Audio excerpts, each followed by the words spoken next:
Hello everyone, এখন আমরা রাজশাহী বরেন্দ্র গবেষণা জাদুঘরে দেখতে পাচ্ছেন। বাইরে প্রথমেই কত সুন্দর অপূর্ব দৃশ্য, ফুল গাছ দিয়ে সাজানো, দেখে মন ভরে যায়। তো আমরা ভিতরে ঢুকলাম, ঢুকে শুনি কিছু ভিডিও করা যাবে না, তবুও এগুলো লুকিয়ে লুকিয়ে ভিডিও করেছি।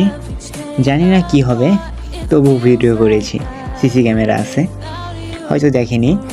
তো এইখানের মধ্যে এই জায়গাটা, এই যে সূর্য, এই জায়গাটা অপূর্ব সুন্দর সবগুলোর মাঝে।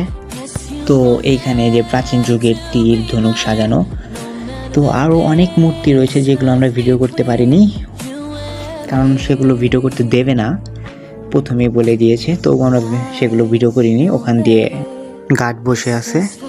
তো ভিতরে এই গবেষণা জাদুঘরে ভিতরে এটা একটা অপূর্ব সুন্দর।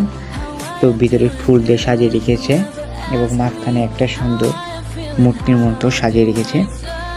যারা রাজশাহীতে একবার হলেও আসবেন তারা অবশ্যই এই রাজশাহী বরেন্দ্র গবেষণা জাদুঘরে একবার হলেও ঘুরে যাবেন, অনেক ভালো লাগবে। তো এই ছিল রাজশাহী বরেন্দ্র গবেষণা জাদুঘরের ভিডিও।